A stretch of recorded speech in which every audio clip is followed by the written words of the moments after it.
चलिए अब इस वीडियो में हम लोग बस यहाँ मौर्य या मौर्योत्तर काल के जो 200 क्वेश्चन हैं उसके आगे बढ़ते हैं। इसका पहले पार्ट में मैंने 200 क्वेश्चन का रिवीजन कर लिया था। अब 200 से आगे चलते हैं। तो अशोक के किस शिलालेख से उसके कलिंग विजय का उल्लेख मिलता है? तो 13वें शिलालेख से मिलता है उल्लेख। 13वें शिलालेख में ही ये हुआ है कि उसमें 1.5 लाख लोग 1 लाख लोग मारे गए थे और 1.5 लाख से ज़्यादा लोग घायल हुए थे। और अन्य जातियों भटवी जातियों का भी उल्लेख हुआ है। इसमें देखिए लिखा गया कि 1 लाख लोग मारे गए थे और 1.5 लाख लोग 1,50,000 लोग बंदी बनाए गए थे।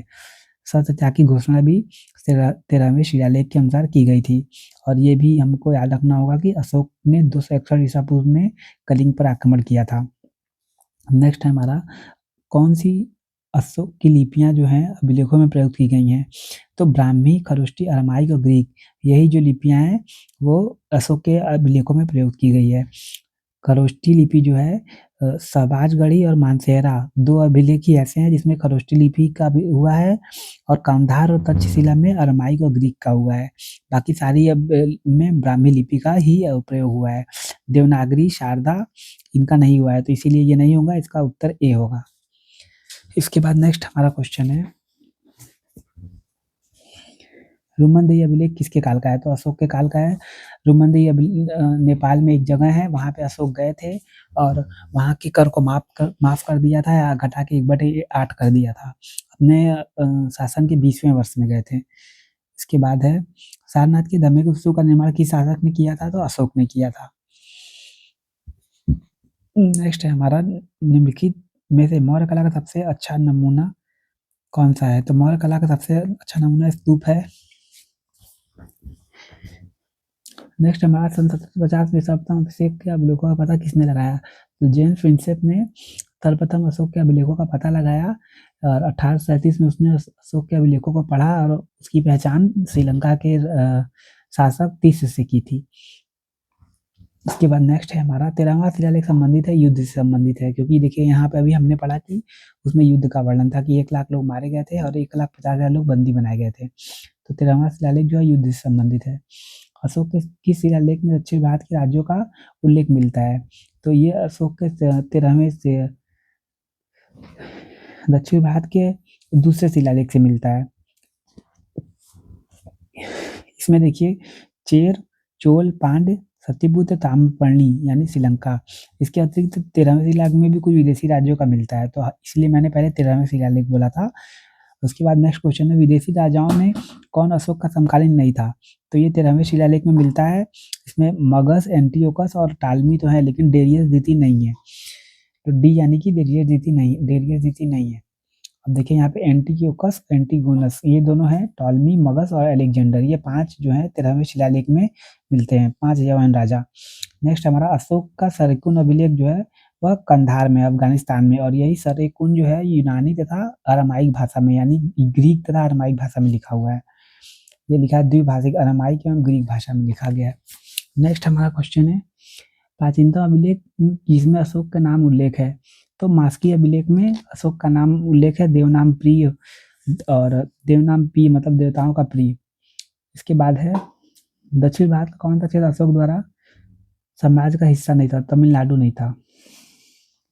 अपने शासनकाल का किस वर्ष में अशोक ने बुद्ध की जन्मशती लुम्बिनी गया था? 20वें वर्ष में गए थे और जाके वहां पे कर माफ कर दिया था, 1/8 कर दिया था। किस अशोक ने अपने किस शिलालेख में 8वीं जातियों का उल्लेख किया है? तो 13वें शिलालेख में 8वीं जातियों का उल्लेख किया है। 13वें शिलालेख में ही युद्ध का उल्लेख किया है। 13वें शिलालेख से ही हमें पता चलता है कि अशोक ने शस्त्र त्याग की घोषणा कर दी थी। निम्नलिखित में किस स्थान पर वृषभ वाला अशोक स्तंभ स्थित था? तो वृषभ शीर्ष वाला अशोक स्तंभ जो है वो रामपुरवा में स्थित है, बी यानी कि रामपुरवा। नेक्स्ट हमारा क्वेश्चन है अशोक ने अपने समकालीन शासकों में मैत्रीपूर्ण संबंध बनाए रखे, इसका उल्लेख हमें 13वें शिलालेख से ही मिलता है कि 5 यवन राजा थे जिससे उसका मैत्रीपूर्ण संबंध था। वो 5 यवन राजा के नाम है एंटियोकस, एंटीगोनस, मगध, सिकंदर और एक और है टालमी फिडेल्स, और ये अशोक के समकालीन थे। तो डी यानी कि 13वें शिलालेख में। उसके बाद है सांची के स्तूप के निर्माता अशोक थे। इसके बाद है बुद्ध और धर्म के प्रति अशोक की प्रगाढ़ आस्था का उल्लेख निम्नलिखित में से किस शिलालेख में मिलता है? तो बुद्ध धर्म के प्रति अशोक के ये मिलता है भाब्रू शिलालेख से। निम्नलिखित में से कौन सा कथन सही है? तो अब यहाँ पे हमें पढ़ना होगा, इसमें अशोक ने अपने धम्म की परिभाषा द्वितीय स्तंभ लेख में दी, यही कथन सही है।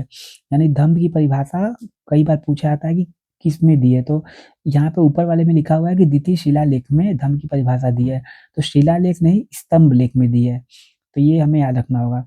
इसके बाद नेक्स्ट हमारा क्वेश्चन है, अशोक कौन सा शिलालेख 5 यवन राजाओं और धर्म प्रचार को भेजने की बात करता है? तो 13वां शिलालेख ही करता है, क्योंकि 5 यवन राजाओं का नाम 13वें शिलालेख में ही है, डी। इसके बाद हम चलते हैं नेक्स्ट क्वेश्चन पे।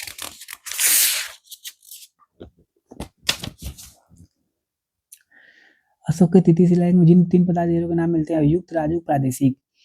युक्त जो था वो चोरी के धन को खोजने में, राजुक जो था वो राजस्व के लिए, और प्रादेशिक प्रदेश के लिए था। नेक्स्ट हमारा, अशोक के सारनाथ में स्थित स्तंभ के फलक पर प्रदर्शित पशुओं का सही क्रम क्या है? तो असहाव से हम इसको याद करते हैं, असहाव, यानी अ से अस, स से सिंह, हा से हाथी, व से वृक्ष, यानी असहाव, तो डी वाला इसमें सही है। इसके बाद है, निम्नलिखित अभिलेखों में किसने चंद्रगुप्त मौर्य और अशोक दोनों का नामोल्लेख मिलता है? तो रुद्रदमन का जूनागढ़ अभिलेख में अशोक और चंद्रगुप्त मौर्य दोनों का नामोल्लेख मिलता है। रुद्रदमन का जूनागढ़ अभिलेख जो है वह संस्कृत भाषा में लिखा गया चंपू शैली का है। 72 संवत यानी 150 ईस्वी में महाक्षत्रप रुद्रदमन ने खुदवाया था। नेक्स्ट क्वेश्चन है हमारा, अशोक के किस शिलालेख में चोल पांड्य, केरल और सत्यवुत को पड़ोसी शक्तियों के रूप में उल्लेखित किया है? तो यह उनका द्वितीय शिलालेख था। शिलालेख द्वितीय में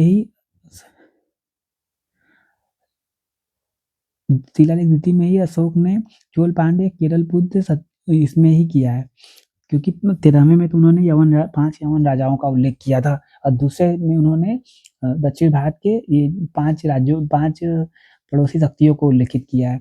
नेक्स्ट हमारा, किन सूत्रों से विदित होता है कि अशोक ने कलिंग में घमासान युद्ध किया? तो 13वें शिलालेख में युद्ध का भी वर्णन है, तो ये 2 वाला ही सही होगा, केवल 2, बी। नेक्स्ट हमारा क्वेश्चन है, देवनागरी की उपाधि धारण की थी अशोक ने तो की थी, दशरथ ने भी की थी, तो 1 और 2 इसमें सही है, बी यानी कि 1 और 2। नेक्स्ट हमारा क्वेश्चन है, निम्नलिखित में कौन सा चंद्रगुप्त मौर्य के साम्राज्य में गुजरात के सम्मिलित होने की प्रमाणिक सूचना देता है? तो देखिए, रुद्रदमन का जूनागढ़ अभिलेख, इसमें चंद्रगुप्त मौर्य के साथ साथ अशोक के नामों उल्लेख है, और यही देता है, बी। नेक्स्ट हमारा, किस अभिलेख में अशोक ने अपनी प्रसिद्ध घोषणा की सभी प्रजा मेरी संतानें हैं?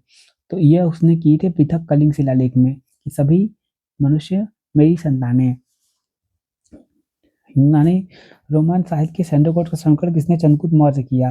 तो विलियम जोन्स ने बताया कि सैंडो कोड जो है वह चंद्रगुप्त मौर्य है, डी। नेक्स्ट हमारा क्वेश्चन, निम्नलिखित अभिलेख में करों के कोई रियायतों की घोषणा की? तो करों का छूट उन्होंने लुम्बिनी में जाके माफ किया था, तो लुम्बिनी स्तंभ लेख। निम्नलिखित में से किस मौर्य स्तंभ किन स्तंभों पर सिंह शीर्ष का है? तो इन सभी में शीर्ष का है। लौरिया नंदनगढ़ में मोर भी आता है, तो यहाँ देखिए डी यानी 1, 2, 3, 4। अशोक ने बराबर पहाड़ी किसके लिए खुदाए थे? तो आजीवक संप्रदाय के लिए खुदाए थे। इसके बाद अशोक द्वारा संगठित बौद्ध परिषद की अध्यक्षता किसने की थी? तो देखिए, द्वितीय बौद्ध संगीति अशोक ने करवाई थी, उसमें मोगलीपुत्र तीसरे जो था वो अध्यक्ष किया था, और मोगलीपुत्र तीसरे ने ही अभिधम पिटक की संकलन किया था। अभिधम पिटक में बुद्ध के दार्शनिक विचारों का संकलन है। देखिए, बी यानी कि मोगलीपुत्र तीसरे। नेक्स्ट हमारा क्वेश्चन है, अशोक के शासनकाल में दक्षिण का कौन सा राज्य अस्तित्व में नहीं था? तो पल्लव राज्य अस्तित्व में नहीं था। अशोक के कौन सा अभिलेख में धम्म का अर्थ बताया गया है?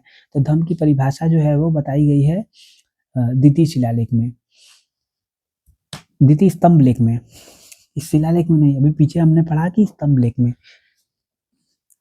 ए यानी कि स्तंभ लेख में। अशोक के शासनकाल में धर्म और नैतिकता का अधिकारी धर्म महामाता थे, यानी अशोक ने धर्म महामाता नियुक्त किए थे। श्रीलंका के उस राजा का नाम क्या है जो अशोक के समकालीन थे? तो देवनामप्रिय तिस्य थे, और जेम्स प्रिंसेप ने जब अशोक के अभिलेखों को पढ़ा था तो उसने अशोक का नाम देवनामप्रिय तिस्य नहीं पढ़ा था, उसने श्रीलंका के राजा का नाम ही देवनामप्रिय तिस्य पढ़ा था। बाद में टर्नर ने बताया कि वह अशोक है। निम्नलिखित में से विदेशी शासकों में से कौन अशोक का समकालीन नहीं था? तो देखिए, अशोक का समकालीन सेल्यूकस निकेटर नहीं था, क्योंकि वह चंद्रगुप्त मौर्य का समकालीन था।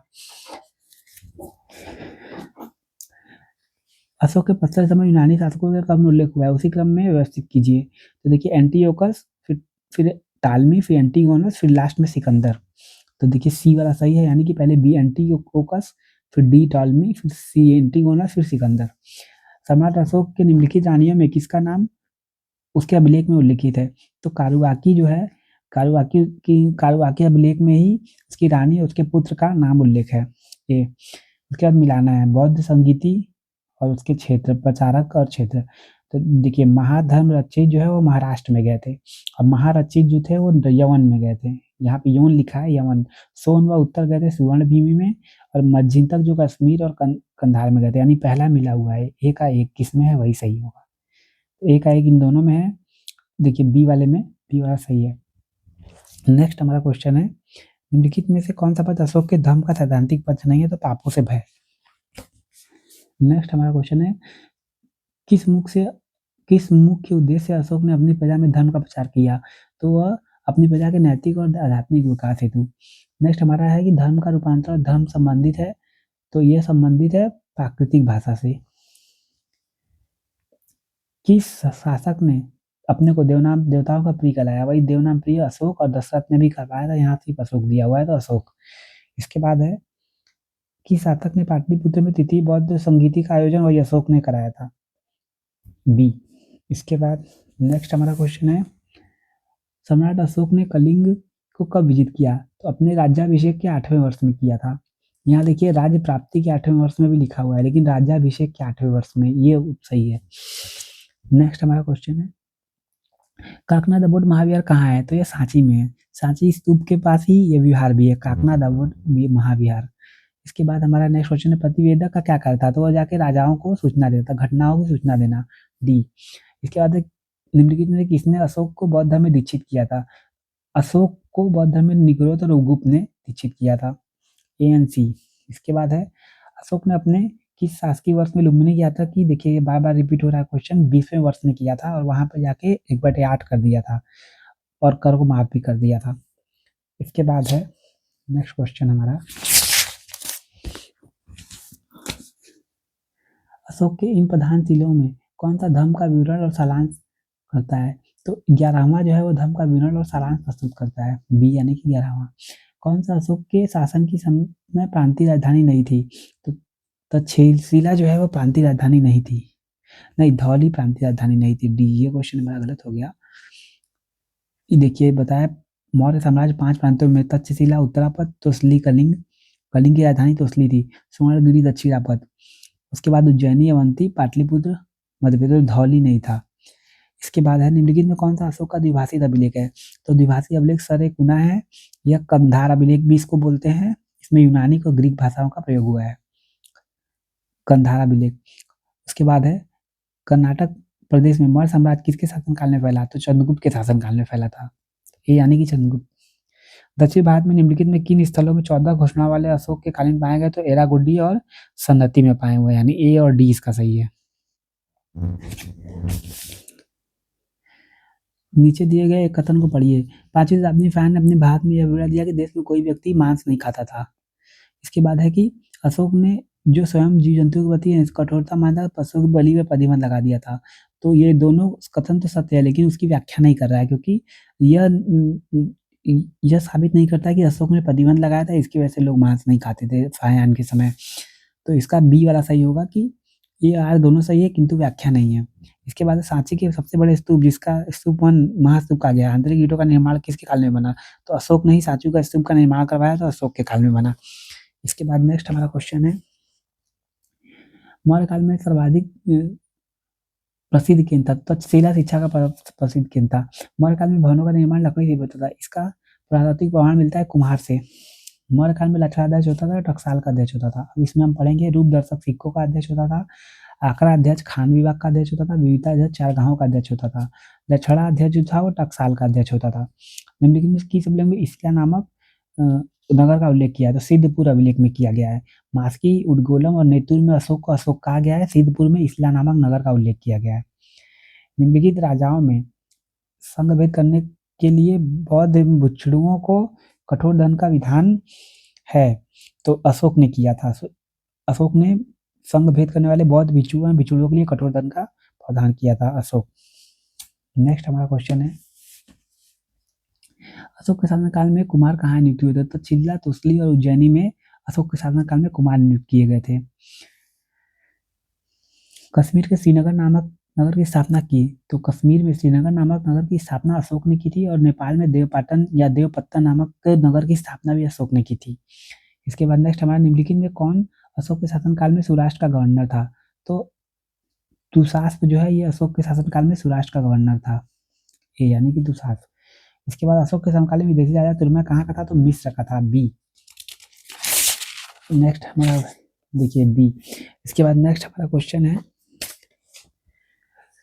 भारत का मौर्य राजवंश वर्तमान नेपाल से निकट रूप से संबंधित था। अशोक की महान पुत्री ने वहां एक अभिजात वर्गीय एक व्यक्ति से विवाह किया था। तो ये दोनों कथन सत्य है, और दोनों कथन एक ही तर्क जो है आर वो सही दे रहा है, क्योंकि देवपाल अशोक ने जब विजिट किया था नेपाल, तो एक देवपाल नामक व्यक्ति से अपनी पुत्री का विवाह किया था। इसके बाद है कि निम्नलिखित कार्यक्रम को सजाइए और कूट का उपयोग करते हुए विकल्प चुनिए। तो इसमें देखिए चाणक्य, फिर चाणक्य चंद्रगुप्त मौर्य के समय था, फिर कलिंग युद्ध हुआ, फिर कनिष्क, फिर चंद्रगुप्त विक्रमादित्य, यानी CADB यानी कि बी। इसके बाद है, अशोक ने कलिंग पर आक्रमण किया तो शासन के 8वें वर्ष में, यानी राज्याभिषेक के 8वें वर्ष में, राज्य प्राप्ति नहीं, राज्याभिषेक के 8वें वर्ष में, यानी ए। इसके बाद है, कलिंग पर कब आक्रमण किया? तो 261 ईसा पूर्व में, बी में। इसके बाद है कि सांची कला में बुद्ध के जीवन का अंकित हुआ। सांची कला में बुद्ध के जीवन दृश्यों का अंकन हुआ। सांची बुद्ध के जीवन से निकट संबंध था, तो बुद्ध के जीवन से निकट संबंध तो नहीं था सांची, क्योंकि बुद्ध जी कभी सांची में कोई उनका प्रमाण नहीं मिलता है। जीवन दृश्यों का अंकन भले है, तो ए कथन ही सही है इसमें, सी यानी कि ए सही है, गलत। इसके बाद मौर्य साम्राज्य के पतनों का निम्नलिखित में कौन सा कारण नहीं है? तो प्रवृत्ति नहीं है। तो देखिए अशोक की कमजोरी तो है, अशोक द्वारा संचालित शांति नीति ये भी है, क्योंकि अशोक ने शस्त्रत्याग कर दिया था, उन्होंने मौर्य साम्राज्य की भक्ति को केंद्रीकृत कर दिया, ये नहीं होगा। परवर्ती मौर्य शासकों द्वारा अपनाई गई विजय नीति, सी वाला नहीं होगा, नहीं डी वाला नहीं है कि विजय नीति अपनाई गई। ये इस क्वेश्चन को मुझे रिपीट करना होगा, मैं भूल गया था। मौर्य सेना में सम्मिलित थे, तो अश्वारोही, गज, रथ, पदादी, तो ये सभी होंगे, डी यानी कि सभी हैं।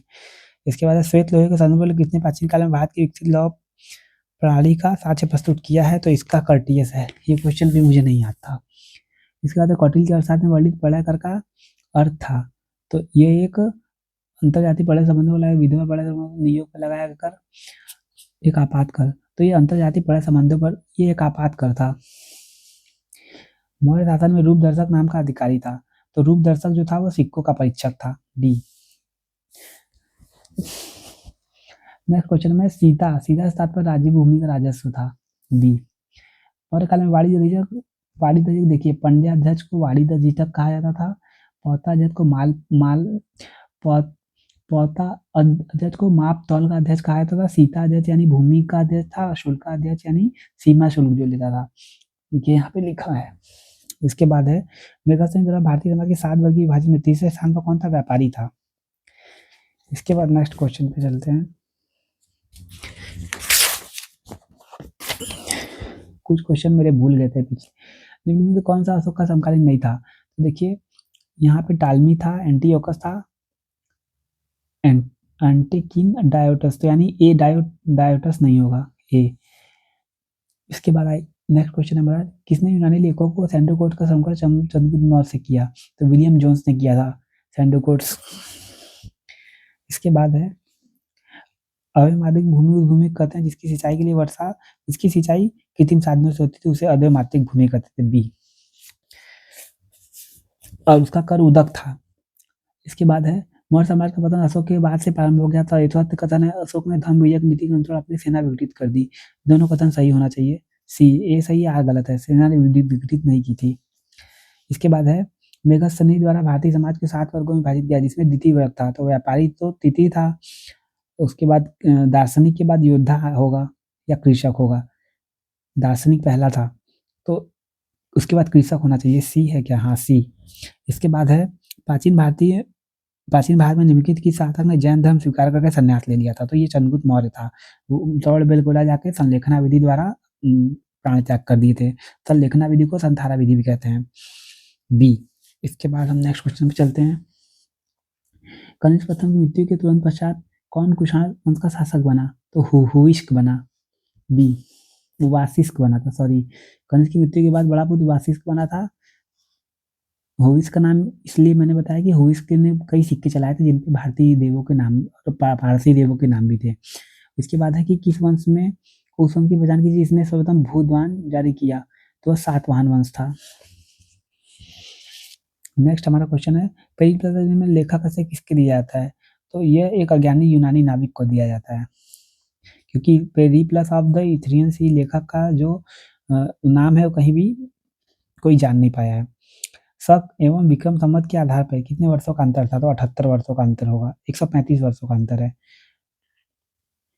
ये क्वेश्चन देखिए इंपॉर्टेंट है। शक एवं विक्रम संवत के आरंभ के बीच कितने वर्षों का अंतर है? तो 135। ये क्वेश्चन भी मैं भूल गया था, इसीलिए रिवीजन करना चाहिए। अब नेक्स्ट क्वेश्चन है हमारा, निम्नलिखित में कौन से शासकों में सातवाहन का अंतिम वंश शासक था?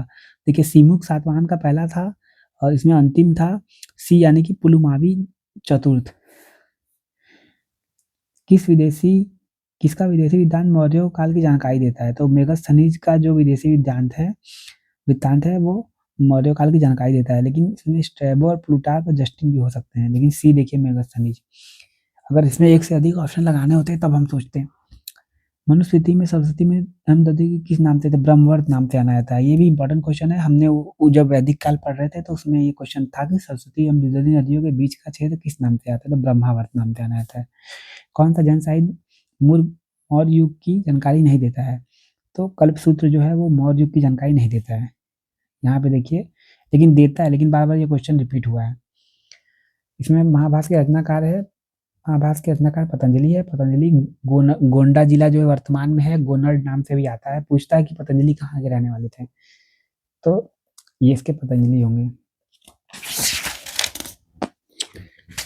नेक्स्ट क्वेश्चन है, बौद्ध धर्म के प्रचार के लिए अशोक ने अधिकारियों की नियुक्ति उन्हें धर्म महामात्र कहा गया। बेसनगर में गरुड़ स्तंभ का हेलियोडोरस ने करवाया था। इसने भागवत धर्म को धारण कर लिया था, ए यानी कि हेलियोडोरस। इसके बाद है, अशोक ने किस अभिलेख से बौद्ध धर्म के नियमों की जानकारी मिलती है? तो 13वें में तो देखिए युद्ध की जानकारी मिलती है। भाब्रू अभिलेख से बौद्ध धर्म के नियमों की जानकारी मिलती है, ए।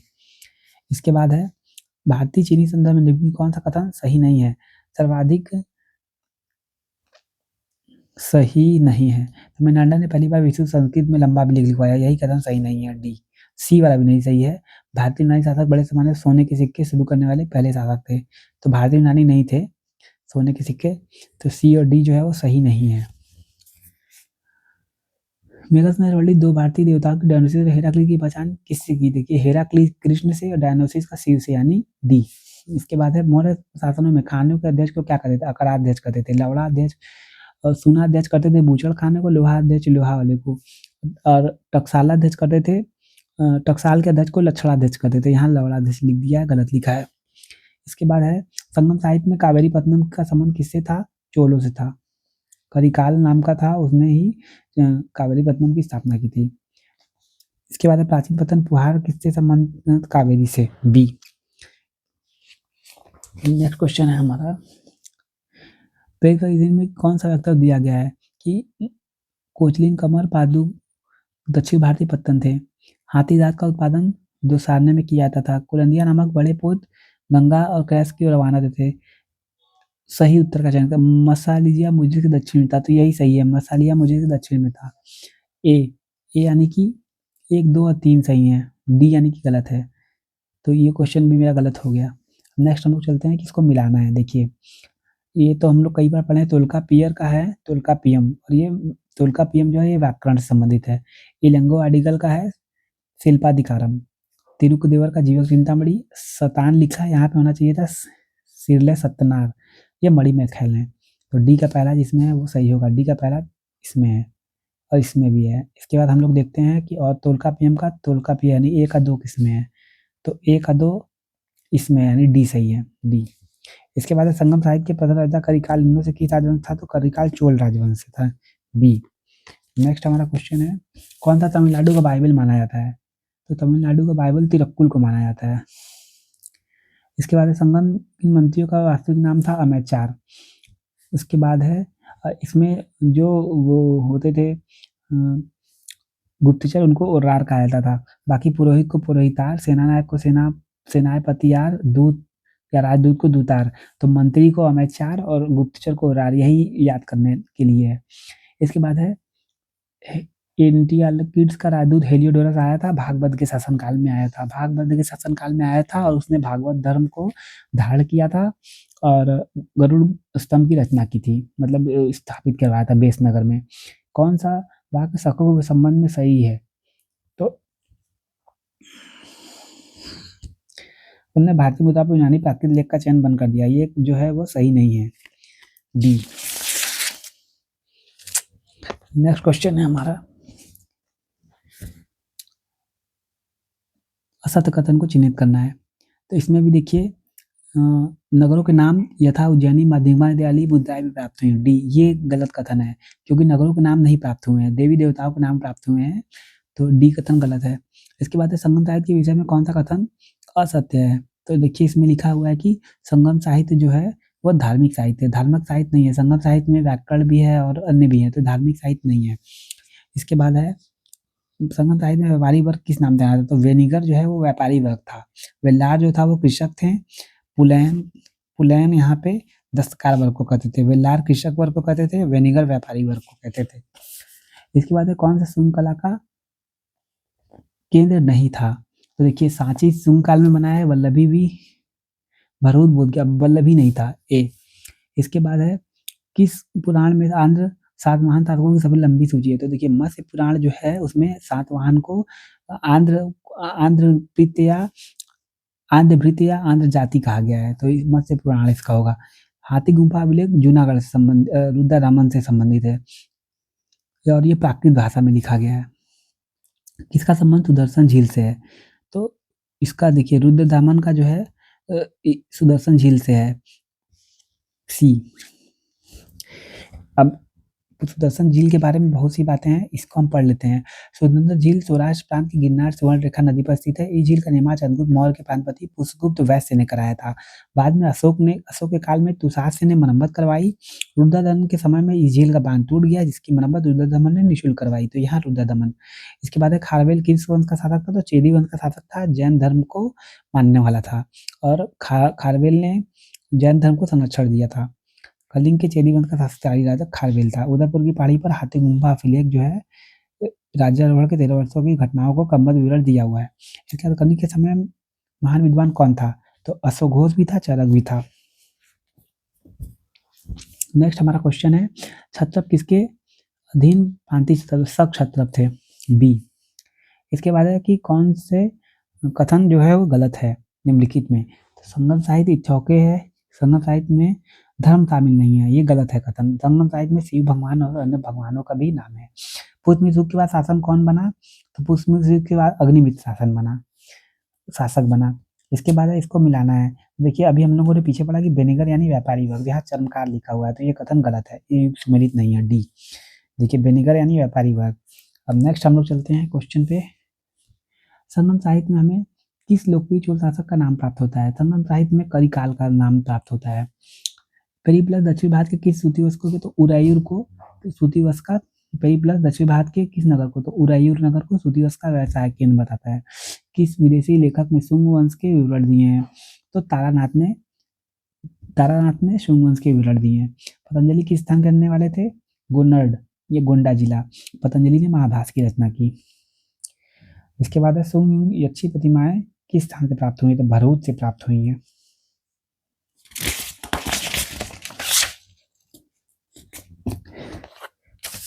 नेक्स्ट हमारा क्वेश्चन है निम्नलिखित में से किसने इंडो ग्रीक शासक ने कृष्ण एवं बलराम की आकृति वाले सिक्के चलाए? तो ये अगाथोक्लीद ने चलाए, बी। इसके बाद है बाद में ये रोमन व्यापारियों के बस्ती के अवशेष किस स्थल से प्राप्त होते हैं? तो ये अरिका मेडू से प्राप्त होते हैं। निम्नलिखित में रज्जुवल के सिक्कों पर एक लिपि प्राप्त नहीं होती है, तो वह लिपि जो है वो रज्जुवल के सिक्कों में ग्रीक लिपि नहीं प्राप्त होती है, डी। अरामाइक नहीं प्राप्त होती है। ब्राह्मी, खरोष्टी, अरामाइक ब्राह्मी, ग्रीक और खरोष्टी प्राप्त होती है, रामायिक नहीं प्राप्त होती है। इसके बाद है किस कुषाण शासकों काल में वह धर्म प्रचार के लिए कश्यप महाराज, तो ये गए थे कनिष्क के शासन काल में। कनिष्क कुषाण शासक था। भीम का वशिष्ठ, ये हमारा क्वेश्चन गलत हो गया, ये दोनों क्वेश्चन गलत हो गया। 331 और 32। अब नेक्स्ट हमारे निम्न में से कौन सा युग सही सुमेलित है, तो इसमें बताना है कि कौन सा सही सुमेलित नहीं है। तो कनिष्क की तिथि 144 से, इसमें ये सही सुमेलित नहीं है। यहाँ हम देखेंगे कनिष्क का क्या है, 144 से राज्यारोहण की तिथि वो धीरज शर्मन ने बताया 144 में। उसके बाद है किस तमिल रचना पतिव्रता पत्नी का गुणगान किया है, तो शिल्पाधिकारम में किया गया है, डी। शिल्पाधिकारम में शिल्पाधिकारम के रचयिता हैं इलेंगो अडिगल। इसके बाद है निम्नलिखित में कौन सा प्राचीन तमिल व्याकरण, तो तोल्काप्पियम। इसके बाद है भारत में, इसको मिलाना है, तो देखिए इंडो ग्रीक जो है वो पहले आएगा, क्योंकि सबसे पहले मौर्य काल के बाद इंडो ग्रीक शासकों ने ही सिक्के चलवाए थे, तो इससे हमें पता चलता है इंडो ग्रीक दूसरा पहला आएगा, तो इसीलिए बी डी गलत सही है। नेक्स्ट है हमारा प्राचीन स्थल जहाँ से मेनांडर की मुद्राएं प्राप्त हुई हैं, तो बैराट से प्राप्त हुई हैं, ए यानी कि बैराट से। उसका तो कौन सा एक तमिल व्याकरण ग्रंथ है, तो तमिल व्याकरण ग्रंथ है तोल्काप्पियम। अब शिल्पाधिकारम की रचना इलेंगो अडिगल है, अष्टाध्यायी के पाणिनि, तोल्काप्पियम के तोल्काप्पियर। और इसके बाद हम लोग चलते हैं, कौन सी पांड्य राज्य की राजधानी थी, मदुरै पांड्य राज्य की राजधानी थी। रुद्रदमन का जूनागढ़ अभिलेख। बाद में कनिष्क की प्रतिमा, सिर विहीन कनिष्क की प्रतिमा किस स्थान से प्राप्त हुई है, मथुरा से प्राप्त हुई है। निम्नलिखित में कौन सा भारत के पश्चिमी तट पर स्थित बंदरगाह था, पश्चिमी तट पे मुजिरी से एक बंदरगाह था। नाना घाट अभिलेख किस जगह से मिले हुए हैं, तो नाना घाट अभिलेख जो है वो पुणे से मिले हुए हैं। गौतमीपुत्र सातकर्णी का संबंध किस यूनिवर्सिटी से, किस, तो गौतमीपुत्र सातकर्णी का नासिक प्रशस्ति से प्राप्त होता है, बी। इसके बाद शक काल अनुसार में सर्वाधिक प्रसिद्ध शासक कौन था, तो रुद्रदामन था। रुद्रदामक होता तो यानी वो सिक्के चल, जो रुद्रदामक सिक्के चल रहे थे। यवनों का साकेत और माध्यम पर आक्रमण वर्णित है, तो मिलिंद पन्नों में वर्णित होगा, युग पुराण और महाभाष्य में। इसके बाद हमारा नेक्स्ट क्वेश्चन है, सात महीनों ने आनंदवित कहकर संबोधित किया गया है, मत्स्य पुराण में किया गया है, पुराणों में, डी होगा इसका। इसके बाद निम्नलिखित राजदूतों में किसने भागवत की उपाधि, तो हेलियोडोरस ने की थी, और गरुड़ स्तंभ की स्थापना भी करवाई थी, ये भागभद्र के शासन काल में आया था, हेलियोडोरस, बी।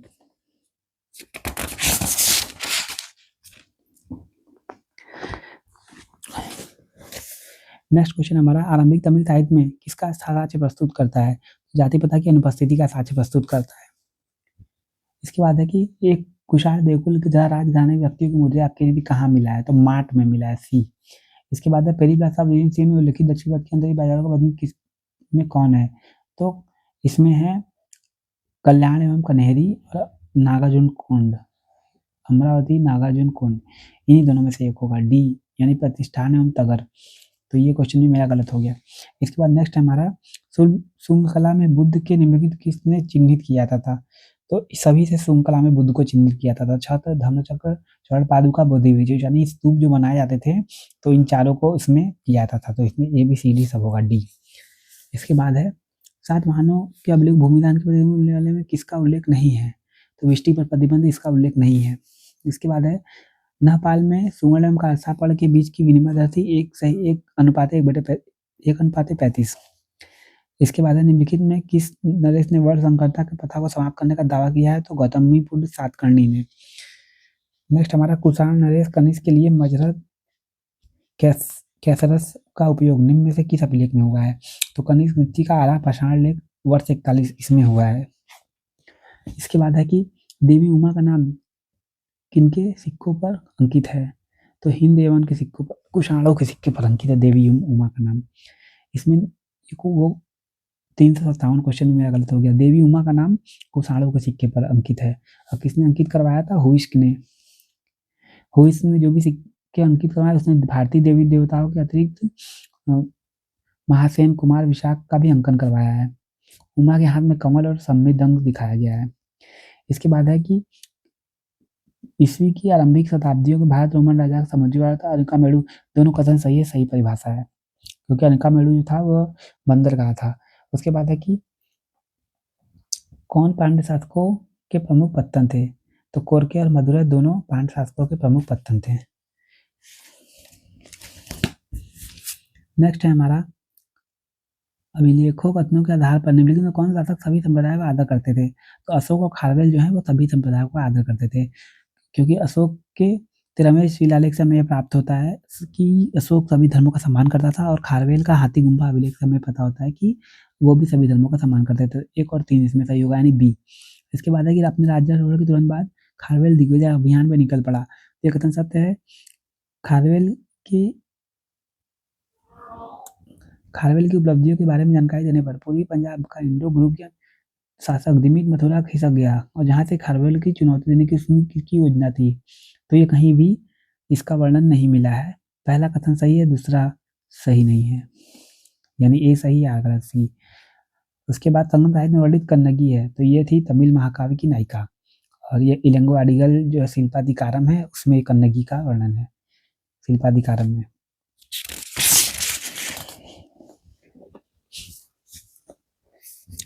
इसके बाद है तिथि तमिल संगम हुआ था, तो मदुरै में हुआ था। किस राजवंश ने सर्वाधिक तांबे के सिक्के जारी किए? कुशाणों ने। किसने अपने सिक्कों पर शाक्य मुनि बुद्ध की आकृति अंकित करवाई? कनिष्क ने करवाई। इसको फिर से देखिए, मिलाने के लिए आ गया। तिरुक्कुल का जीवक चिंतामणि होगा, तिरुक्कुल का तिरुवल्लुवर, शिल्पाधिकारम का इलंगो अडिगल, मणिमक्खल का शीतले सतनाथ, तोल्काप्पियम का तोल्काप्पियर। इसके बाद है नहपान के समय 1/35। इसके बाद है कि कौन सा पत्तन भारत के पूर्व में स्थित है? तो कोंकण और कावेरी पत्तनम जो है भारत के पूर्व में स्थित है, यानी 1 और 2। इसके बाद है कि पश्चिमी भारत के अभिलेखों में प्रागुरुदा शक का विवाह है, तो देखिए यहाँ पे है एक सकराया चलाया गया सिक्का। इसके बाद ह्वेनसांग ने जिस कनिष्क द्वारा देखा वो पेशावर में था। नेक्स्ट क्वेश्चन है हमारा, यूनानी रोमन व्यापारियों को यवन के रूप में कहाँ उल्लेखित किया जाता है? तो ये किया जाता है संगम साहित्य में। इसके बाद है हमारा संगम में बंदरगाह नहीं था, तो तगर नहीं रहा था। अरिकामेडु उदयपुर कोरक्के था, तगर नहीं रहा होगा, बी। तोल्काप्पियम नामक संघ की विषय है, तो ये व्याकरण संबंधित है, बी। इसके बाद प्रथम तमिल संगम की स्थापना किसने की? तो ऋषि अगस्त्य ने की थी।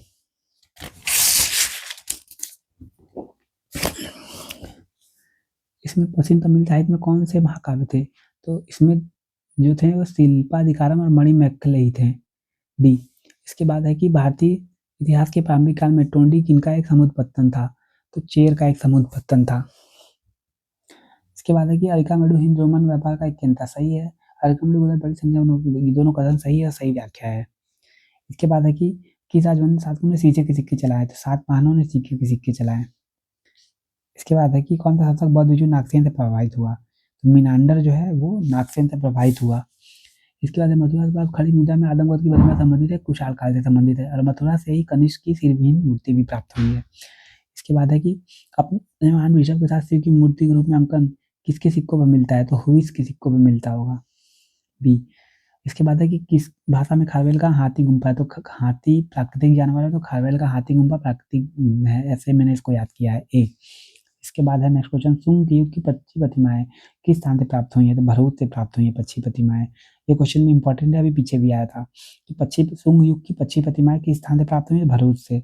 इसके बाद प्राचीन व्यापारिक मत दक्षिणापथ का विस्तृत था, तो ये था पाटलिपुत्र से प्रतिष्ठान, ए। पाटलिपुत्र प्रतिष्ठान। तो अब हम नेक्स्ट चैप्टर पे आ गए हैं, गुप्त एवं गुप्तोत्तर काल। इसको हम नेक्स्ट वीडियो में कवर करेंगे, ठीक है।